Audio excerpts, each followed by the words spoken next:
Hello नमस्कार दोस्तों। मैं आप लोगों को विभिन्न प्रकार के लकारों के बारे में बताया हूँ। अब इसके आगे अब हम लोग आगे लकार सीखेंगे जो होता है विधि लिंग,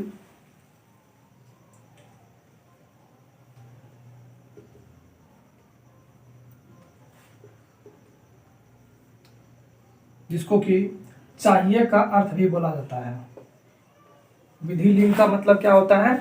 चाहिए का अर्थ भी बोला जाता है। कहीं कहीं लिंग में इस प्रकार से लिखा जाता है, कहीं दूसरी तरह से भी लिख सकते हैं। जैसे कि लट लकार, लोट लकार, लीट लकार इत्यादि लकारों को हम लोगों ने अच्छी तरीके से पढ़ा सीखा। उसी प्रकार से अब हम लोग विधि लिंग के बारे में भी उसी प्रकार से सीखेंगे।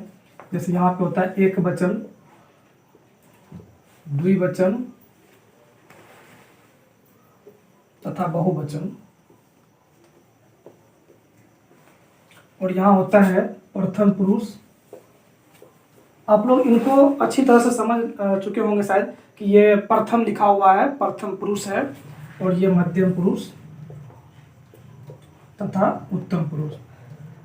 जितने भी लकार अभी आप लोगों ने पढ़ा है उन सब में एक वचन, द्विवचन, बहुवचन और प्रथम पुरुष, मध्यम पुरुष, उत्तम पुरुष आप लोगों ने सीखा है। और इसको आप लोग अच्छी तरीके से याद रखेंगे ताकि एग्जाम में जो आप लोग का पूछा जाएगा ये पूर्ण रूप से लकार नहीं पूछा जाएगा। उसमें ये दिया जाएगा कि कोई भी धातु शब्द रूप का, लट लकार का या विधि लिंग का जो भी होगा, प्रथम पुरुष एक वचन हो या उत्तम पुरुष द्विवचन हो, इन सब बातों को वहाँ पे पूछा जाएगा। एक एक करके ऑब्जेक्टिव टॉपिक से क्वेश्चन आप लोगों को एग्जाम हॉल में पूछा जाएगा। तो आइए देखते हैं क्या है इसका सूत्र। एत, एताम, एयु, एह,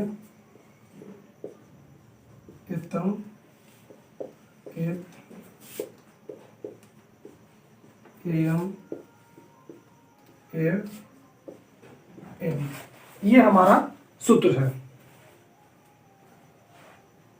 अब देखिए, अब इनका प्रयोग हम लोग कहाँ से करेंगे, कैसे करेंगे, आइए देखते हैं। जैसे कि आपको कोई क्वेश्चन पूछ दिया जाए कि कोई अनुवाद बनाने के लिए यदि आपको दिया जाएगा तो हम उसको पहचानेंगे कैसे कि यह मेरा जो है कि विधि लिंग में है। तो विधि लिंग पहचानने का नियम है इसका कि उस शब्द के अंत में आपका, उस वाक्य के अंत में आपका चाहिए लगा होगा तो हम पहचान जाएंगे कि वह विधि लिंग है, और उनका फॉर्मूला यहाँ पे दिया गया है।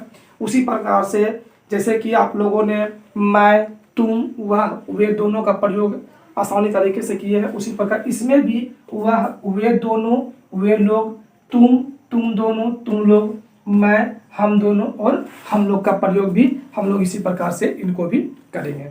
जैसे कि आप लोगों को एक उदाहरण मैं दे रहा हूँ,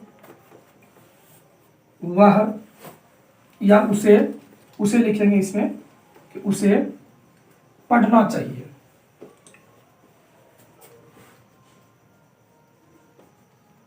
देखिए, ऐसा सेंटेंस आपका दिया रहेगा वाक्य, अब इनको बोलेगा अनुवाद बनाए, संस्कृत में इसका अनुवाद करें, उसे पढ़ना चाहिए। तो देख रहे हैं कि यहाँ पे मैंने पहचानने का नियम आप लोगों को बता दिया है कि चाहिए लगा होगा, उस क्रिया के अंत में चाहिए लगा होगा। तो यहाँ आप साफ साफ देख पा रहे हैं कि यहाँ चाहिए पहले से लगा हुआ है। अब देखिए कैसे बनाना। वह का संस्कृत होता है, जैसे कि यहाँ पे वह का प्रयोग किया गया है कि उसे पढ़ना चाहिए, तो सह,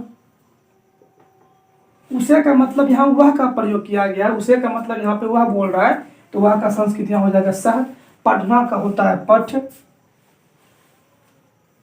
और यहाँ पे ध्यान देने वाली बात है कि वह का प्रयोग हम लोग लकार के कौन से पुरुष और कौन से वचन में करेंगे। तो हमेशा वह जो होता है वह यहाँ पे होता है, वे दोनों यहाँ और वे लोग यहाँ होते हैं। यहाँ तुम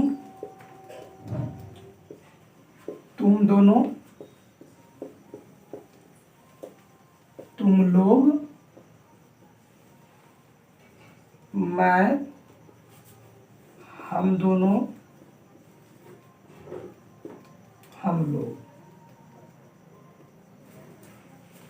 अब देखिए वह का प्रयोग यहाँ पे करेंगे और यहाँ पे एत दिया हुआ है, इस एकार को इनका पहचानने का चिन्ह ये होगा और तो हलंत लगा हुआ है तो यहाँ पर भी हम लोग तो हलंत लगाएंगे और अंतिम में हमारा पूर्ण विराम होगा, ताकि आपका कोई भी अनुवाद गलत नहीं होगा। अगर ये फुल स्टॉप अगर छूट जाता है तो हो सकता है कि आपका वह अनुवाद पूर्ण रूप से गलत कर दिया जाएगा, तो इस बात को भी ध्यान रखेंगे।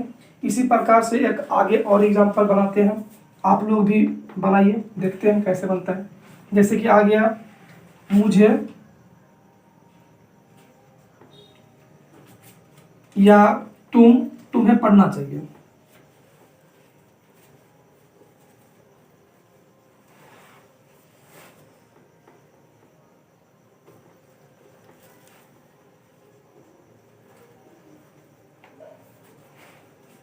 तुम्हें का हो गया क्या, तुम,